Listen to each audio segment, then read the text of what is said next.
Добрый вечер, уважаемые радиослушатели. В эфире передача «Якут сегодня», рубрика о музыке и музыкантах. И я ее ведущий Андрей Дедюкин, в студии режиссеры Михаил Эверстов и Мария Новгородова. И сегодня мы поговорим о таком замечательном инструменте, который называется арфа, оркестровая арфа. И сегодня у нас в гостях в студии народный артист Республики Саха-Якутия, педагог Лидия Павловна Новгородова со своей студенткой, артисткой оркестра Госфилармонии Кристиной Сорочинской. Здравствуйте. Здравствуйте. Давайте ознакомим наших слушателей с таким инструментом, как арфа. Вообще, когда она появилась, что это за инструмент? Начну с того, что арфовое творчество и исполнительство существует на протяжении многих столетий.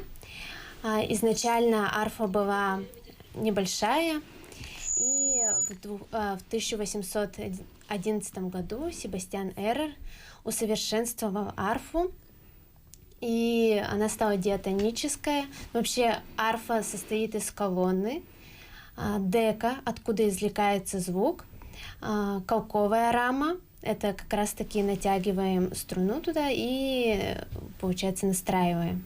И есть 47 струн и 7 педалей. А педали какое значение имеют? Они бемоль. Они выстраивают тональности. То есть вот есть как бы 3 ступени. Вот если все наверху педали, это как бемоли. На вторую ступень это бикары, и самый последний это диез у нас. То есть каждая педаль имеет еще 3 положения, да? Да, 3 Итого положения. их 7. Да, 7 педалей. Как 7 нот. То есть 21 положение разных педалей. Да, то есть вот 7 нот и каждая педаль. Вот. Хорошо.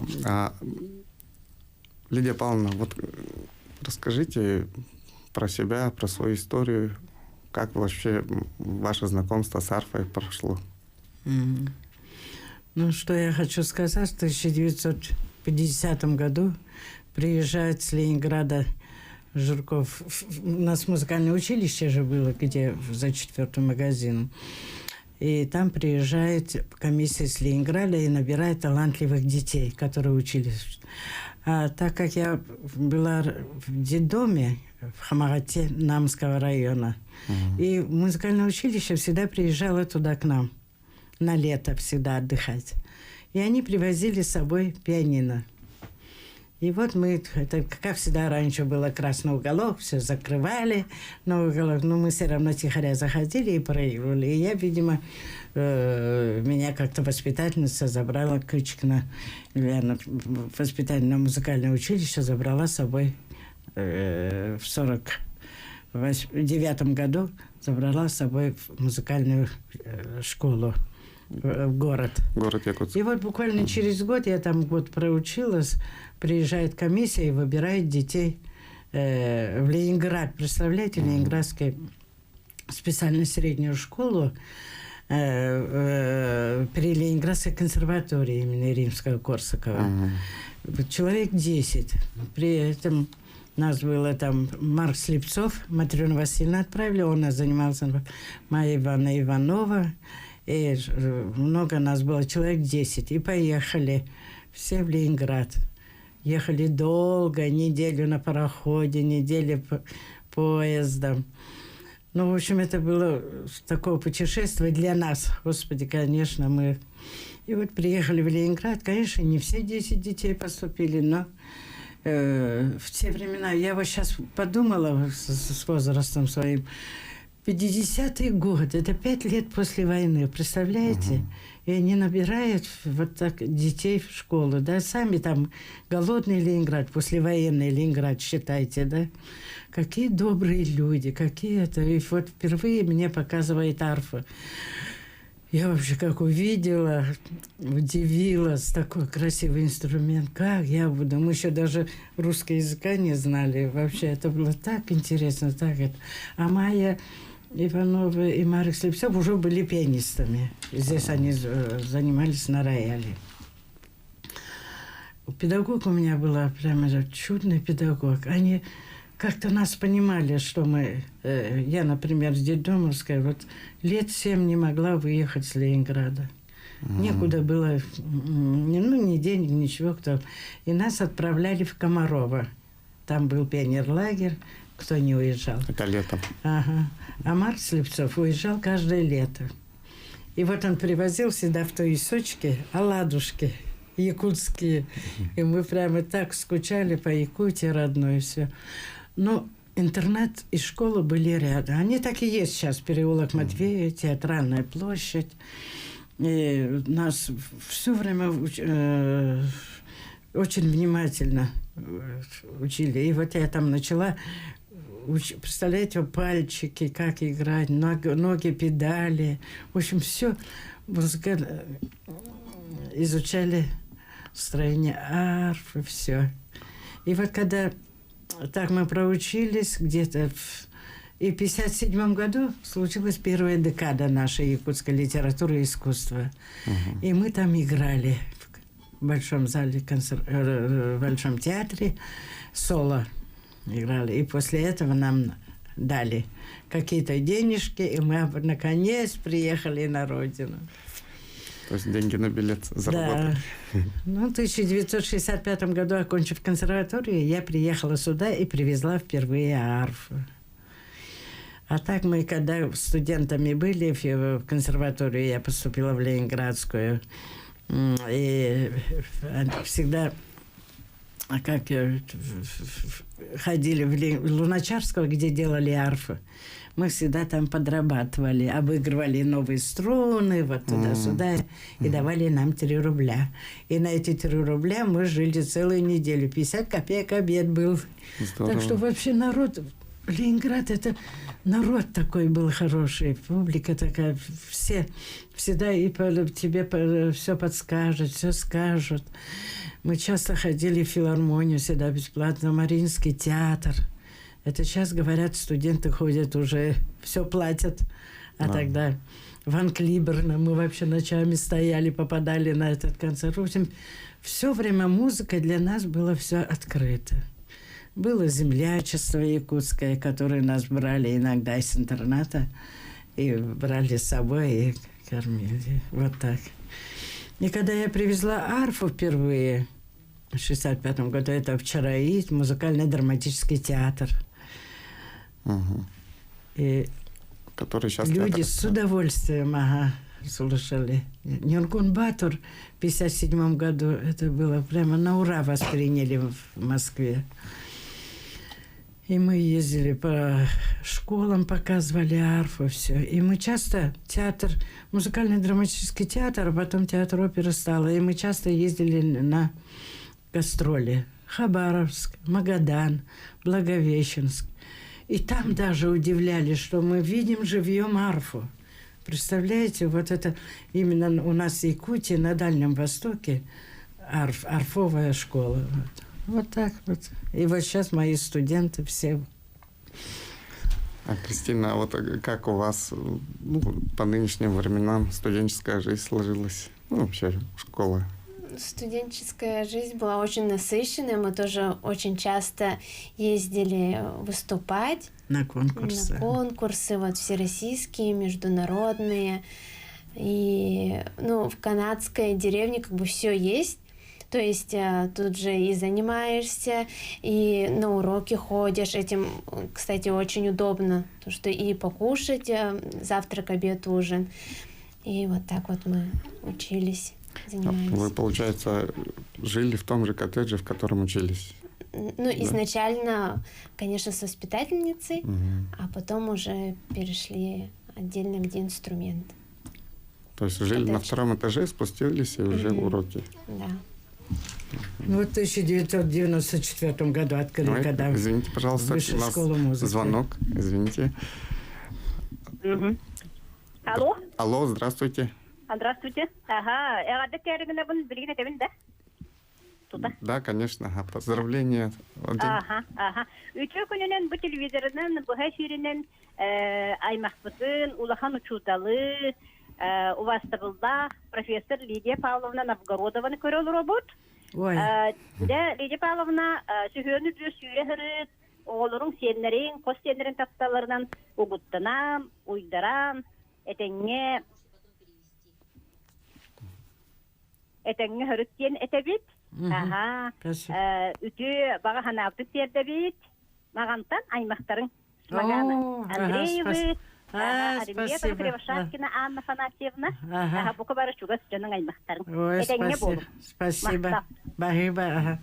Спасибо большое. Такой удивительный звонок от родственников с поздравлениями для Лидии Павловны. Так, давайте продолжим. Как вот... Ну вот я хочу рассказать, как вот в 1994 году, когда открылась высшая школа музыки, впервые мы открыли именно класс арфы. И вот набирала девочек. И первый набор такой талантливый. Мы все по всем районам ездили и набирали. Василий Афанасьевич, именно мы взяли арфу вот старую из театра. Тогда все наши советские арфы все были. И начали учить. Для детей это было так интересно впервые. Так что я так рада, что вот именно по приказу, в те времена Михаил Ефимович, вот с его помощью открыли именно эту школу. И главное, районным детям это было так удобно, что именно при пригороде, не в самом городе, а пригороде. И природа там красивая, и это. Так что мы очень-очень довольны. И вот уже 30 лет, да? Да, уже в этом году 30 лет юбилей нашей школы. И вот мы до сих пор, вот я рада, что я столько учеников подготовила. И действительно, сразу вот в 94 году открылась, а где-то 95-6 мы уже ездили с москвичами контачить. И вот ездили именно мастер-классы получать. Очень много. Не то, что в своем вот именно, это как говорят, в своем куполе. Да, а именно. И вот также ездили всегда на... Ага, извините, мы прерываемся на небольшую рекламу, а потом вернемся к нашему разговору.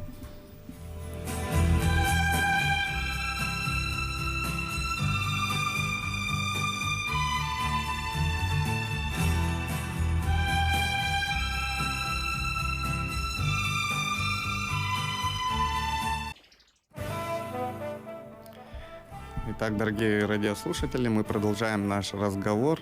Напоминаю, что мы в прямом эфире. Вы можете позвонить нам по телефонам 32 00 66, 32 11 66. Сегодня в гостях, напоминаю, у нас замечательные арфистки. Арфа – это такой инструмент, самый красивый инструмент, наверное, симфонического оркестра. Вот, и мы остановились на разговоре о высшей школе музыки. Как это все начиналось и какие были сделаны шаги? Это было просто для Якутии высшая школа музыки. Очень большое значение было. Я тогда работала в театре, еще начинали немножко заниматься и в театре, и все так не было арфы. Потом появились 2 арфы, привезли уже туда наши советские Луначарского, это от бывшей филармонии, еще даже не филармония, а театр эстрады, ну там было как оркестр такой маленький. И оттуда взяли, из театра подарили. И тогда было еще радио и телевидение, у нас оркестр. Галина Михайловна Кривошапка. Мы работали и в театре, и в оркестре. Оттуда вот взяли арфу и учили детей. С большим интересом. И мы уже почти сразу, дети с таким интересом занимались.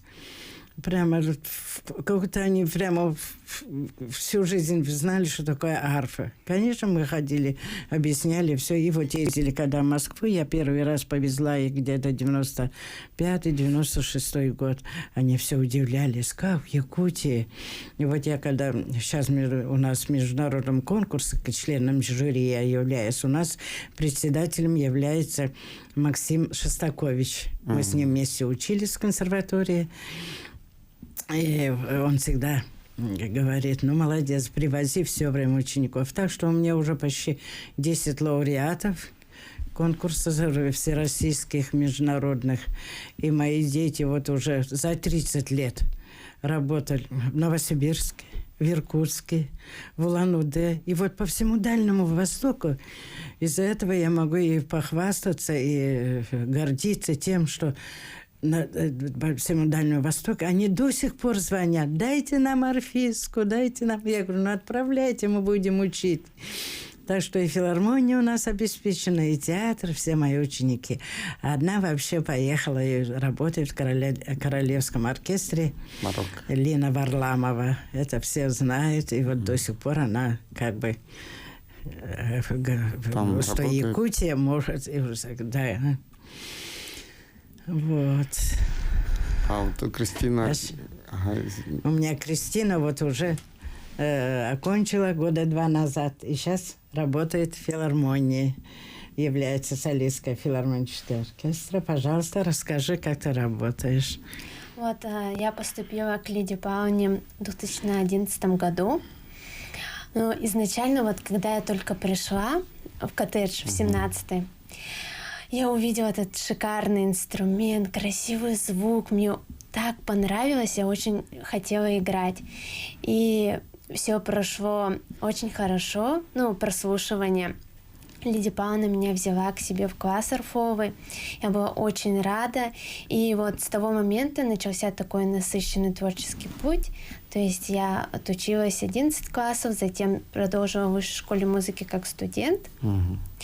И мы очень много выступали, ездили, играли, в оркестре играла. И вот участвовала в конкурсах всероссийских и международных, где я стала лауреатом 1 степени. И также в студенчестве в 2019 году я начала работать в симфоническом оркестре «Симфоника Арктика» имени Галины Михайловны Кривошапко. Ну вот, как-то так. А вот насколько для тебя было сложно вообще освоить инструмент? Он же не такой уж и простой. Да. Ну, вот благодаря Лиде Павловне, вот ее подходу, вот этот колоссальный труд, который она вообще на самом деле вкладывает в каждого ученика, знания свои, как-то вот все происходило легко. Ну, то есть, конечно, вот у нас сложный механизм, то есть и руки задействованы, и ноги задействованы. Из-за этого вот немножко в этом сложности есть. Но Лидия Павловна так хорошо все рассказывает, показывает, что таких особых не было. То есть препятствий там, все хорошо было. А вот если сравнить, ты же выезжала на конкурсы, концерты в другие города. Вот ты слушала других, сравнивала вот себя, своих близких именно с центральными, скажем так, школами? Ну, смотришь, конечно, у каждого как бы своя, может, где-то техника. Вот, например, у московских такая техника, в Санкт-Петербурге отличается, да? Но у каждого какая-то своя уникальность в этом. Ну, очень отличается, конечно, ленинградская и московская. Это еще даже при мне все всегда... Ну, как всегда, конкурс. И всегда какая же школа лучше. Когда мы приезжали, я их привозила. Всегда я больше требую музыкальности. А москвичи стараются, не обязательно у них это всегда технику, чтобы быстрее все это играть. Арфу охота как-то более музыкально, арпеджированно. И в этом немножко есть, конечно, разница. И, конечно, они волновались.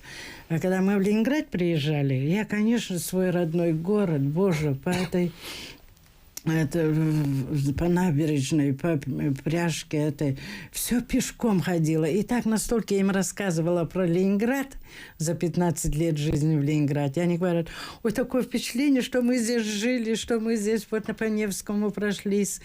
И, так что вот учеников это очень много дает, что мы все время контактируем. И сейчас вот учится тоже моя ученица, сейчас в консерватории в Ленинграде.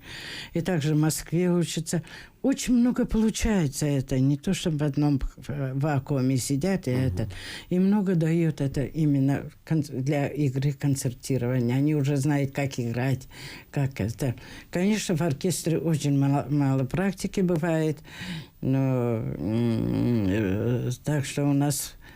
Они очень хорошо проходят практику. Базелева молодец, помогает. В оркестре? Да. А вот... Именно оркестровая игра арфе тоже тяжело случается. Вечно ноты надо, к оркестру ноги, все. И на дирижера смотреть.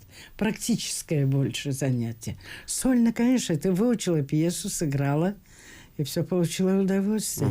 Именно эмоциональность нужна при игре на арфе. И вот это всегда, особенно когда мы повезли вот на Хабаровск, «Лебединое озеро», «Дон Кихот», именно балетные. И вот это звучание арфы. Там же все время соло арф, как только арфа играет сольные номера. Балет вот для нас это только как сольный получается. Именно открытые номера, открытые звуки, все играешь. Там оркестр уже останавливается, именно одна арфа играет. Это так красиво. И очень много, значит, я придаю значение ансамблю. С инструментами.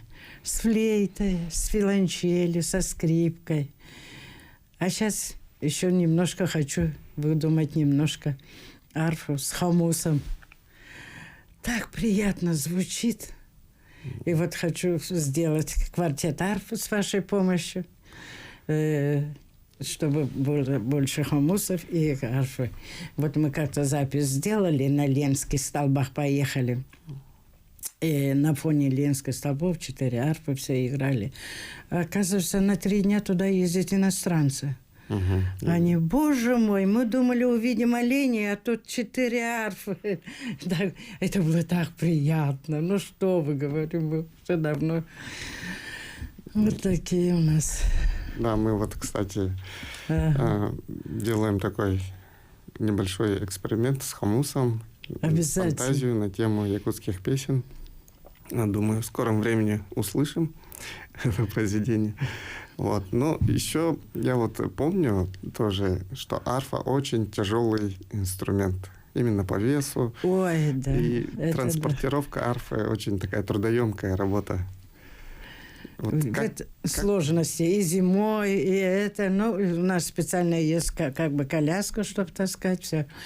А в этом году такая радость за 2 года. Михаил Ефимович нам подарил 2 американки. У нас были все советские арфы, а тут американки. Это предел мечтаний. За 30 лет, я говорю, это ж такой инструмент. В Москве только и на американках играет. Это советское, все, Луначарская, жалко, фабрика уже закрылась, как бы, вроде заново открывает, но где мы проходили практику. Но все равно, как бы, котируются больше иностранцы. И там у них инструменты нейлоновые, и уже акустика совсем другая. Из-за этого мы в этом году вообще воспрянули духом 2 арфы.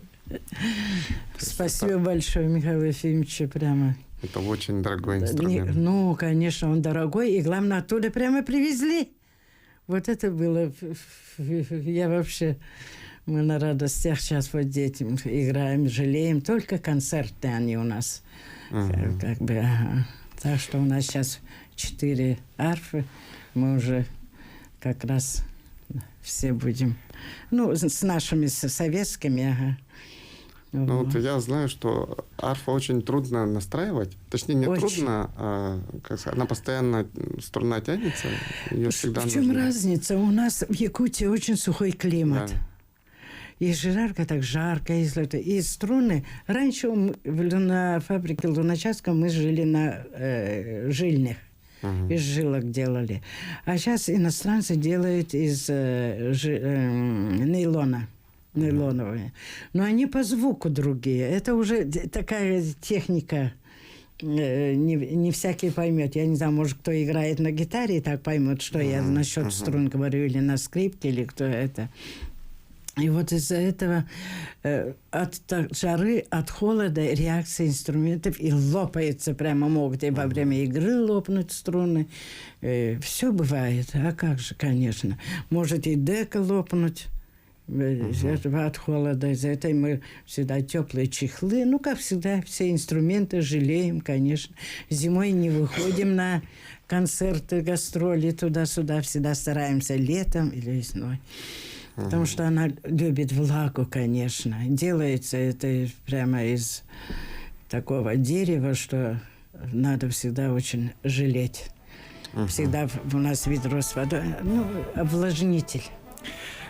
Так, мы продолжим после небольшой рекламы. Напоминаю, что вы можете позвонить нам в прямой эфир по телефонам 32 00 66 32 11 66.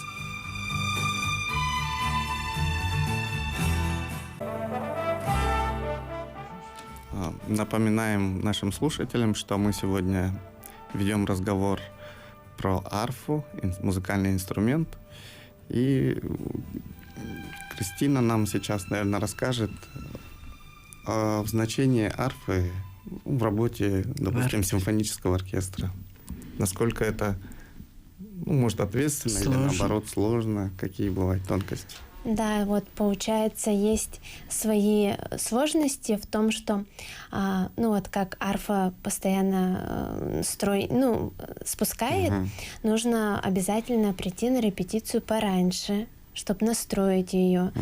И во время тоже концерта мы так тихонечко подстраиваем, да, если спускает.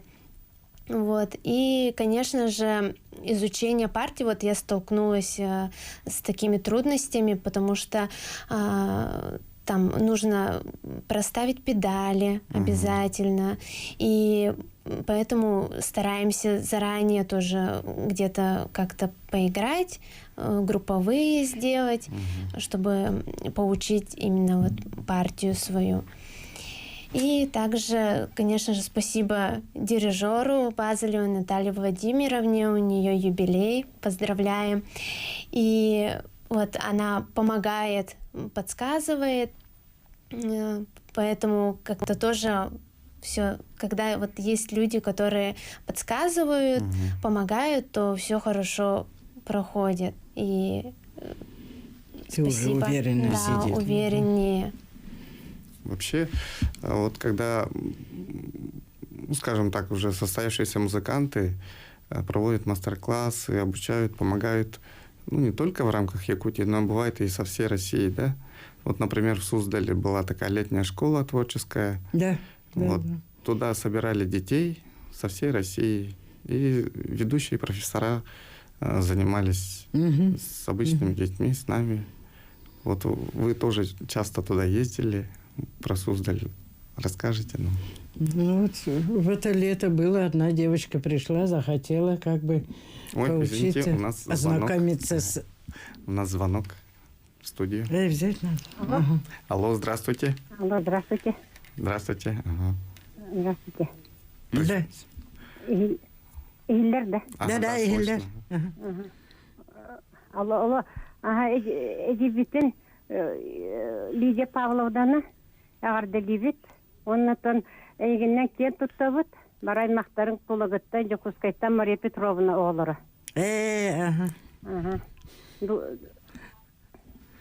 Спасибо большое. Спасибо. Ага, все, да? Вот было еще одно поздравление Лидии Павловне. Спасибо. Ну что, конечно, вот очень много значит именно оркестровая практика. Вот это очень трудно для арфистов, конечно. Потому что именно арфовые партии мы учим отдельно.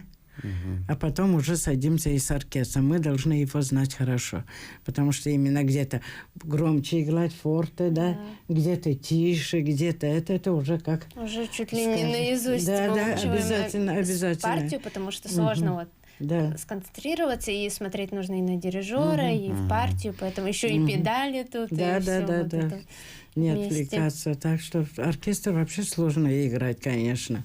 Особенно вот в театре, когда я практиковала, работала в театре. И там вот из-за этого я их и учу, потому что все на себе я прошла. Потому что когда нет практики оркестровой, это очень трудно и сложно. Вот. Ну, что еще сказать? Ну, мы про Суздаль говорили. Про Суздаль. Про что? Суздаль, летняя творческая школа. Приходят иногда дети, которые хотят поступить.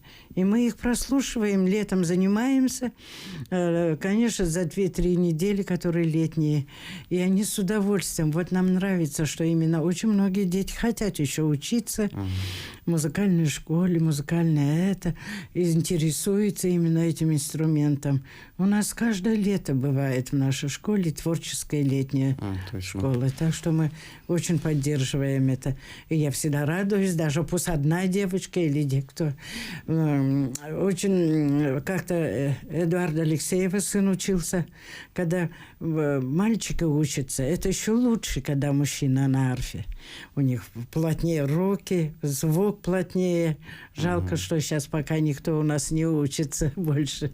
Больше мальчиков не было. Да, мужчин, арфистов много, моей подруги. Измайлов в заслуженном коллективе работает. Рома, моей подруги, тоже внук работает в Новосибирске. Так что еще есть некоторые, но они редко как-то. А так мальчики было бы лучше звучит. А расскажи, как ты знаешь кого? Ну вот Александр Болдачев, он Да. гастролирует по всему миру. Очень хороший арфист. Мужчина. Ну да, у мужчин именно такой прям плотный звук. Хороший. Еще Мягче. что-то трудно, когда вот, допустим, объявляет вытаскивать арфу. У нас арфистка была в Мариинском театре, в оркестре работала. Когда ее соло объявили, она сама вытаскивала арфу. Ну, это так было смешно, конечно. Сейчас прямо заранее. Ну, привыкли уже. У нас Луначарского на колесах. Можно еще катать. Американки нет, почему-то не делает. Именно плотно стоит все это. Дека это. У нас еще... Я как-то Василий Афанасьевич лет 10-12 назад еще купил японскую арфу. О, это была красота. Звучит как хорошо. Она до сих пор звучит. Да. Так что у нас прямо чуть ли не... 3 американки, японки, советские арфы. Так что у нас в школе... Есть на чем поиграть. Да, есть на чем поиграть и похвастаться. Вот. Вот. А каким вот вы видите дальнейшее развитие? Дальнейшие наши планы. Конечно, еще обучать. Вот у нас еще ученики есть. У меня одна студентка уже 3-й курс. Осталось только. Этот год у нас очень насыщенный, юбилейный год. У нас будут концерты, мы играем купола, мы играем... Во все концерты мы стараемся как бы это. В этом году у нас еще будет и в Намсах юбилей в связи с открытием нового клуба. Да, ну, это моя родина, куда ж я денусь. Обязательно поедем, тепло будет, и поедем. Так что мы сплошные, всегда заняты концертами, и всегда куда позовут. Всегда играем и в ансамбле, и сольно, и от учеников стараемся. Планы играем. А у Кристины какие дальнейшие планы? Дальнейшие Куда планы также продолжить играть в оркестре. И хочу поблагодарить нашу любимую Лидию Павловну за то, что вкладывает каждого ученика вот такой колоссальный труд, все свои знания. И за счет этого в нашей республике звучит арфа. Вот ее можно услышать и как сольно, с инструментами, вот с хамусом, в оркестрах везде. Поэтому спасибо вам огромное. Спасибо, пожалуйста. Ну, а как же, конечно, мы же для них живем. Я их дедомская или из-за чего, но я им очень сочувствую, потому что многие даже иногда и плачут, хоть и живут, и хорошо кормят, хорошо это, а скучают по дому, особенно районные. И они всегда, как я со своими бутербродами иду, кормлю их иногда. Каждое Ну, что утро делать, жду. да. Они всегда все равно что-то домашнее хотят. Конечно. Потому что я сама росла в интернате. Это 50-е годы. Мне это вот в Ленинграде нас рыбы с жиром мы выжили в Ленинграде. Голодуха же была в те времена. Так что все это я пережила через себя, через это, из этого я. Все это мои родные дети. Спасибо. А как же. Ну и, наверное, надо подумать о том, кто будет продолжать ваше дело. Обязательно, конечно.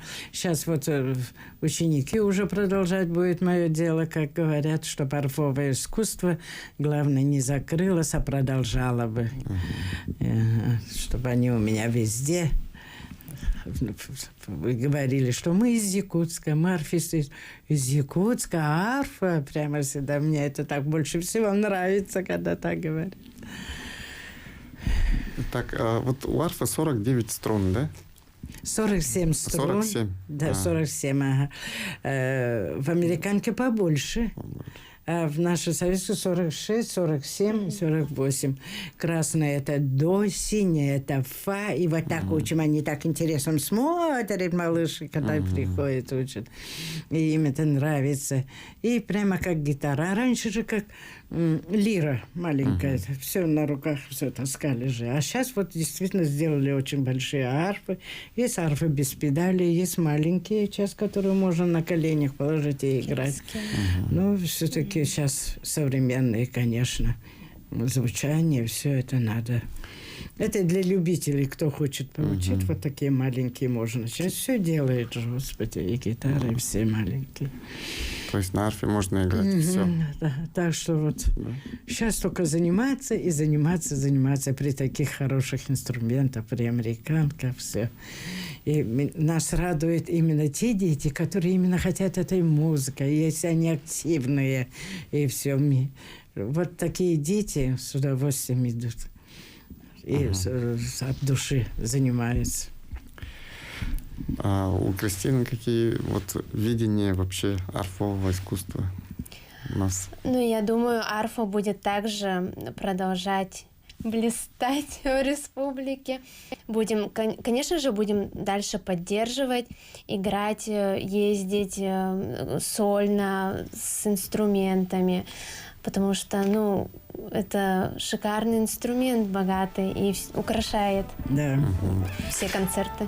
Ну что ж, спасибо большое вам за сегодняшний разговор, за чудесный инструмент, за ваше дело.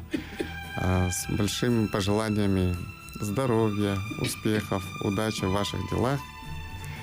Приглашаем вас еще почаще на разговоры, и вы нас приглашаете на свои концерты.